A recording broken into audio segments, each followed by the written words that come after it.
Rebeka Rudolf je bila rojena leta 1969 v Slovenj Gradcu. Po uspešno zaključeni diplomi na univerzitetnem študiju Fakultete za strojništvo je nadaljevala z magistrskim in doktorskim študijem v okviru programa Mladi raziskovalci. Podiplomski študij je zaključila z zagovorom doktorske dizertacije Notranja oksidacija diskontinuiranih kompozitov iz sistema CUC, za katero je dobila znanstveno nagrado Pomurja 2002 za najboljše doktorsko delo. Od leta 1993 je zaposlena na Univerzi v Mariboru na Fakulteti za strojništvo Inštitut za tehnologijo materialov. V letu 2002 je bil dodeljen naziv višja raziskovalka, naslednje leto pa asistent z doktoratom. Leta 2006 se je dopolnilno zaposlila v Zlatarni Celje, kjer je še danes vodja razvoja in vodja raziskovalne skupine Zlatarna Celje. Leta 2012 so ji na Univerzi v Mariboru podelili naziv višja znanstvena sodelavka ter naziv docentke. V letu 2017 je bila izvoljena v trajni naziv znanstveni svetnik ter v izrednega profesorja za habilitacijsko področje materiali. Pomurska akademkinja doktorica Rebeka Rudolf je fejs aktivna članica Pomurske akademije, je tudi aktivna v organih delovanja Pomurske akademije, bila je glavna tajnica PAZU-ja in je tudi ena redkih, ker je uspelo zrihtati RFC-ov projekt, pri katerem je bila Pomurska akademija vključena. In že samo ta njena aktivnost kaže na to, da je tudi tesno povezana z Pomurjem, ne samo s Pomursko akademijo, tudi sicer, in ki je fejs dragocena za naše članstvo. In Pomurska akademkinja doktorica Rebeka Rudolf je po svoji izobrazbi doktorirala iz področja strojništva. In ona nam vsikdar predstavi v svojem predavanju kakšno drugo področje, ne čisto strojniško. In tudi knjižnje predavanje je povezano z enim fejs velikim in važnim področjem njenega raziskovanja, to so zobje. Umetni zobje, nadomestni zobje, torej tisti, ki jih klicamo, da so naši naravni več ne dobri. In to je včasih bil zlati zob, če se spomnimo, no zdaj bomo pa gnjes lejko videli, da pa je tudi nanotehnologija prišla na to področje in bomo tudi lepo lejko videli, kako nam te nove tehnologije pomagajo, ko so nadomestni zobje nekaj slabši od naravnih po eni strani in pa predvsem, ko je fejs važno, ko čim duže držijo, ko jih ne treba preveč pogosto menjati, zato ko znamo, nišče od nas ne odirati k zobari. Vabim vas, ko se vkuper poglednemo fejs zanimivo predavanje Pomurske akademkinje doktorice Rebeke Rudolf.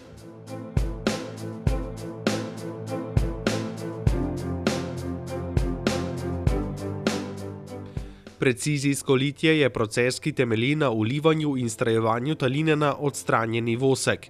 Prednosti precizijskega litija so visoka natančnost, gladkost površine ter celovitost izdelanih odlitkov.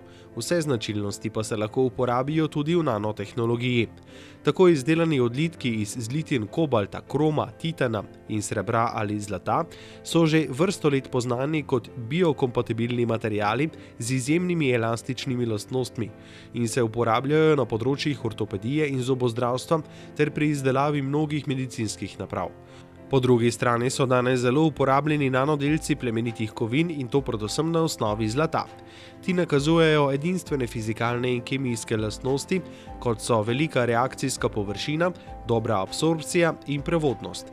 Ker zlitine na osnovi zlata oziroma srebra na makronivoju izkazujejo izrazito drugačne lastnosti kot nanodelci zlata in srebra na mikronivoju, so slednji predmet mnogih novejših raziskav in posledično številnih novih aplikacij.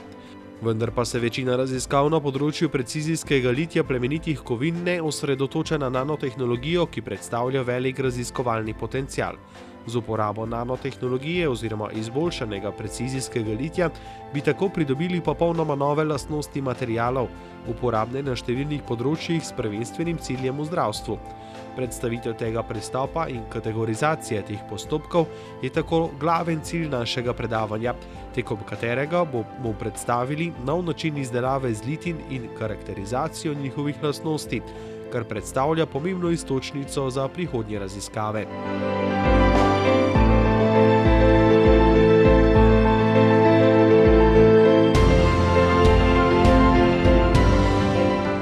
Nanotehnologija je tehnologija, ki omogoča izdelavo materialov, ki imajo vsaj eno dimenzijo pod 100 nanometrov. Precizijsko litje. Že pred 500 leti so uporabljali predstavljeno livno tehniko inki za protetične namene, kar dokazujejo arheološke izkopanine iz grobov, vendar ni znano, kako so vlivali tako tanke strukture, kot so zobne prevleke. Zanesljivo je le, da so bile za tiste čase to prave mojstrovine.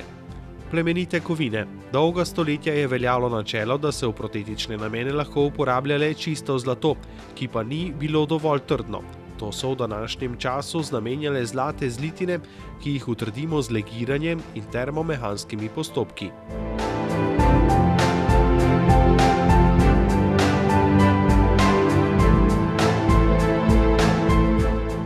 Kaj je nanotehnologija, enostavno povedano? Vsi govorimo nano. Predstavitev nanotehnologije je sledeče. Nanodelec je fuzbalska žoga, makro je pa svet. Tako je razmerje med, bom rekla, predstavo tisto, kar je nano, pa kar mi vidimo. Pravzaprav je to multidisciplinarna znanost, povezana z inženirstvom, s tehnologijo, tam, kjer imamo opravka z materialom, kjer je ena dimenzija nekje pod 100 nanometrov. Zanimivo, v Sloveniji, v vseh raziskovalnih inštitucijah, v Singapuru, vsi se ukvarjajo z nano. 10 000 publikacij z visokimi impact faktorji, preko 5, samo proizvajalcev ni. V Ameriki Nanopart, na Češkem njihova podružnica Goldpart, vsi ostali pa eksperimentirajo, silno na inštitutih, kuhajo in se pravzaprav vsi ukvarjajo z znanostjo nano. Zakaj je problem nano? Zato, ker je nevidno. Drugič, zato, ker so tam popolnoma drugačne lastnosti, kot tiste, ki si jih mi z našimi očmi predstavljamo. Drugo je pa pravzaprav to, da je potrebno zelo veliko znanja o tem, kaj je nano. Na eni strani kemija, fizika, na drugi strani tudi numerično simuliranje, poznavanje metalurških procesov in tako dalje. Tukaj vidite na sliki pravzaprav eno takšno nanostrukturo, nanokompozit, izdelan z našim znanjem, kjer je v matrico titanovega dioksida inkorporirano, pravzaprav sintetizirano nanozlato. Izgleda kot ena pikapolonica. Postopki izdelave nanomaterialov iz velikega stiskamo v nano, oziroma iz atomov v nano. Torej, down in up. Fokusirali se bomo na plemenite kovine, nanodelce. Samo da ponovimo, nanodelci zlata, zlato atraktivno. Kako to, da so v nanonivoju zlati nanodelci ne zlate barve? Zaradi tistih drugačnih, specifičnih lastnosti, zaradi velike površine napram volumno, zaradi tako imenovane plazmonske resonance, kjer ob vpadu svetlobe fotona le-ta interferira te površinske elektrone, ki izstopijo, iz površine se vrnejo nazaj, pri tem oddajo karakterističen žarek in ta, bom rekla, gostota teh elektronov je odvisna od, bom rekla, velikosti nanodelcev, zato pravzaprav nanodelci svetijo v suspenzijah od velikosti od rdeče do vijolične. To je ena izmed, bom rekla, schematskih predstavitev naše patentirane nanotehnologije smo v postopku, da prijavimo zadevo na Tehnische Universität v Münchnu, ki bo inštalirana v Zlatarni Celje. Kaj ima nanotehnologija opraviti z precizijskim litijem oziroma z metalurgijo? Kaj ima medicina opraviti s stomatologijo, z medicino, z inženirstvom, z fotovoltaiko? Zelo veliko. Nanotehnologija je pravzaprav centrirana v področju primerjave celotnih znanosti v centru. Zakaj? Zato, ker povezuje specialna znanja, daje nove znanja in pravzaprav ta znanja lahko izkoristimo kjerkoli, zato, da bi poboljšali lastnosti. Poglejte, ženske, želimo biti mlade. Ta anti-aging princip pravzaprav bazira na nanomaterialih, zato ker poznamo, kako se pravzaprav obnaša postopek staranja pri ljudeh vedno bolj globje in nano služi temu. Precizijsko litje. Gospa je pred tem predstavljala tehnologije nanašalne, tako imenovane aditivne tehnologije, ki bodo nadomestile dolgoročno klasične postopke litija, bakrena, zlata doba, železna doba. Samo, dragi moji, veste, če se bomo želeli povrniti nazaj na eko, kot je predaval moj predhodnik, mi bomo morali koristiti reciklažo. In reciklaža je najbolj enostavna iz vseh teh postopkih, ki so se razvili milijone let nazaj. In metalurgija je ena izmed tistih tehnologij, kjer je krožno gospodarstvo vpeto v najbolj primitivnem načinu recikliranja. In kako povezati to znano? S tem, da izkoristimo lastnosti nano za vse, bom rekla, klasične, konvencionalne načine, da bi izboljšali te lastnosti. Kot naprimer zobne odlitke in da dobimo pravzaprav tiste lastnosti, ki jih želimo imeti. Kako izboljšati, bom rekla, zlato v izdelkih od prstanov do uhanov, kjer so problemi mehanska trdnost, trdota, korozijska obstojnost, vse z vključitvijo nanoprincipov. Nanostrukturiranje. Kako izvesti to? Poznamo obstoječe materiale na mikro, makro nivoju. In glede na to, da vemo, kaj se tam dogaja, kakšne so tam, bom rekla, napake, poskušamo z temi malimi delci te napake popraviti oziroma izboljšati, da dosežemo na makronivoju lastnosti, ki do sedaj niso bile dobljene. Malo bom preskočila, da ne bo, bom rekla, predavanje čisto tako laično, da predstavim problem, ki smo se ga že zadali pred časom v okviru moje doktorske disertacije in smo ga s principi in razvojem tekom 15 let tudi potrdili v realni praksi. To so tako imenovani mehanizmi utrjanja vseh materialov, od polimerov, kovine, keramike, kompozitov, ki pravzaprav veljajo 50 let. Ti principi, mehanizmi utrjanja so v zadnjem času z vstopom nano dali eno priložnost. Utrjanje z nekimi malenkostnimi delci, ki imajo drugačne lastnosti kot makrofaze. Kaj je tu najbolj pomembno? Najbolj pomembno je, da je to ta delec, kjer pravzaprav napaka, ne glede na to, kakšna napaka je, prvenstveno pa ta dislokacija, ki pomeni, da je ustvarjen neki nered v ravnini, ta napaka drsi preko tega delca, se pne in se potem mora odcepiti. Ta nanodelec je glede na to, da je tako majhen, sposoben ustvariti velike prage, da potrebuje ta dislokacija večjo energijo kot običajen drug bom rekla, material in zaradi tega pride do utrjanja. Uspelo nam je to izdelati, takšen material, z nizom postopkom. Namreč pri nanotehnologiji in pri doseganju drugačnih lastnosti ne morete razmišljati standardno. To je tako, primerjalno, ekonomijsko.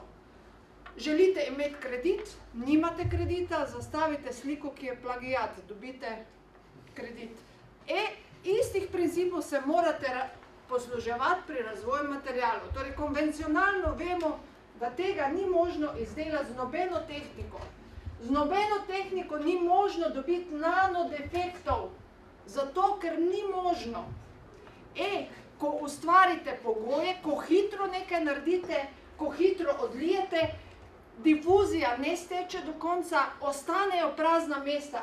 Ta prazna mesta v tej mikrostrukturi služijo potem, ko izpostavite in uporabite nek drug postopek, tako kot smo mi uporabili notranjo karbonizacijo, kjer je ogljik vdiral v tako mikrostrukturo in se je on na teh praznih mestih lahko lepo vsedel, ker so pravzaprav bila v takšnem materialu mesta, ki so omogočala dobesedno ujetje teh malih atomov.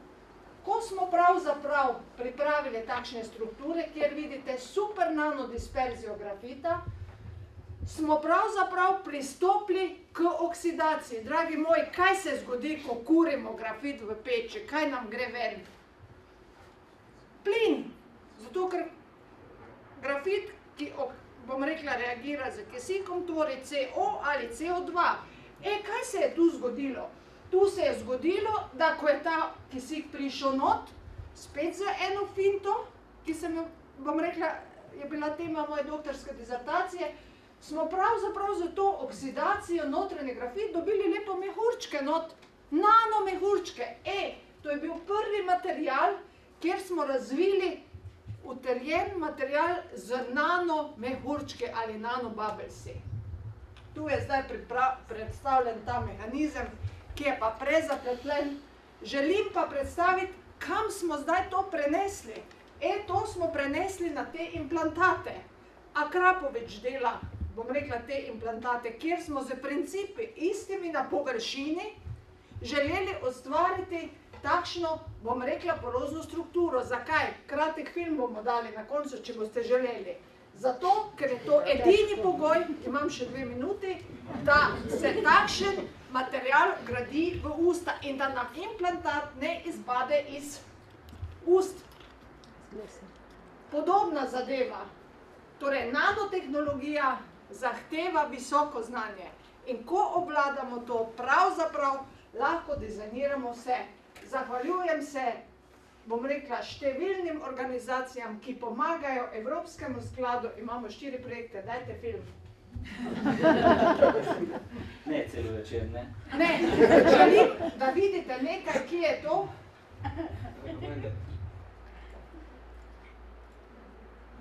Prosim, lepo, dajte to gor. Želim, to je iz moje Los Angelesa, kolegi pripravili prezentacijo, zakaj je nano tako pomembno, ko vam bo zob izpadel, ko boste pravzaprav šli k zobozdravniku, ko boste dali 700 €, boste videli, to je najprej surgery, plastična, zakaj je ta površina tako pomembna, nanostrukturirana. Vi pa veste več, ker ste sami zdravniki, veste, kaj se tu dogaja. Poglejte. To je ta površina implantata, to so rdeče krvničke, to so potem ti fibroblasti. Zakaj potrebujete, da se vam v 24 urah osteoblasti naredijo? Zato, če površina ni razvita, nanostrukturirana, z nanocevkami, z nanoporami, pravzaprav ta telesca, ki pripotujejo sem, se nimajo kam vpeti. Vam se lahko zgodi ob neustrezni obremenitvi, da vam implantat ali takoj izpade, ali čez 2 leti, ali čez ne vem koliko časa. To je ta zadeva, to je nanostrukturirana površina titanijevega implantata. Poglejte, te kuglice bele potujejo. Zakaj? Zato, ker sedaj razvijajo, poglejte, bom rekla, to je narava.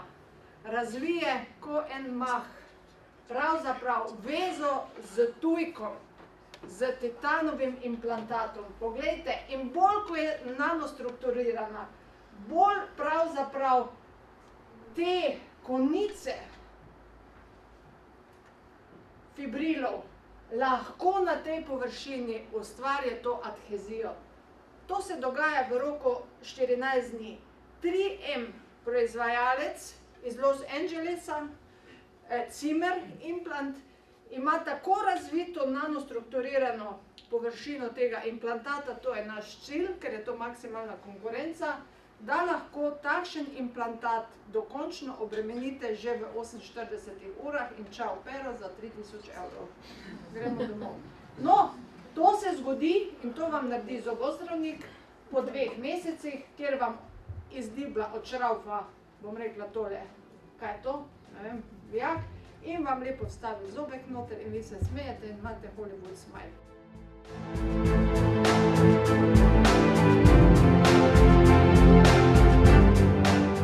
Za pridobivanje vseh naravnih dobrin služi samo zemeljska skorja 1200 km debele litosfere, iz katere lahko tehnologije, kot sta nanotehnologija in precizijsko litje, pridobijo naravne in umetne snovi. Srebro je razmeroma redek element, v njega je le 10 ppb, medtem ko je zlata še 10-krat manj. Zato se ni čuditi, da zlato ni samo plemenita, marveč tudi dragocena kovina.